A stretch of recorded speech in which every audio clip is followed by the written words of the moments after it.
SpaceX tests Starship Flight 5 biggest and riskiest maneuver ahead of launch. As it waits for the Federal Aviation Administration, FAA, to clear its flight profile for the fifth Starship test, SpaceX is busy testing its launch pad and tower arms to try to catch the 232 feet tall Super Heavy rocket booster after Flight 5.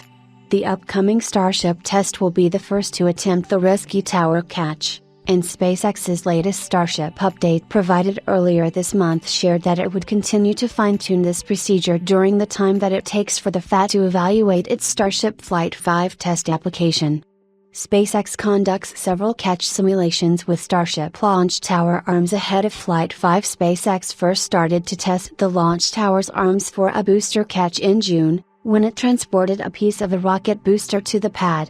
These tests saw the tower arms, also called chopsticks, repeatedly impact the cylinder's sides as teams tried to simulate a successful catch. After this test, one of the tower arms was replaced, according to footage from local media, and testing slow down as SpaceX shifted its focus on the second stage Starship. Now, as it waits for the FAA's clearance for Starship Flight 5, SpaceX has resumed testing the tower arms for the risky catch attempt.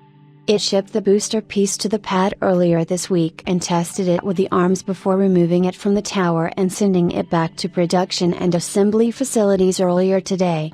Footage from local media shows that the tower arms were tested at least 6 times during the latest run. Several of these simulated the test while they were above the booster piece, and other tests saw the arms close around the cylinder as closely as they could without impacting it. Heading towards the fifth Starship test that could take place at the tail end of this month or in early September, the rocket's second stage has seen multiple static fires. Despite having flown the full stack 4 times, SpaceX has yet to demonstrate an in-orbit engine ignition with the second stage.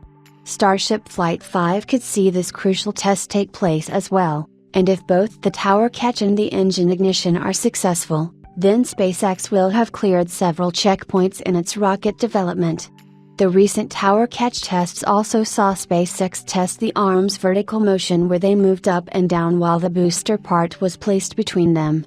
Other test runs that involved the arms closing around the rocket piece saw both of them move simultaneously during some tests, and only one arm approached the cylinder in others.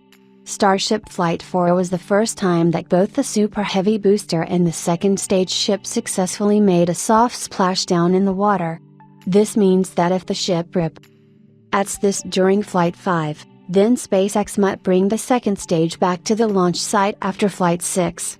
The second stage is the world's first rocket of its kind that is designed to be fully reusable, as part of SpaceX's bid to drastically reduce the cost of launch and pick up the speed for consecutive launches for its plans to eventually colonize Mars.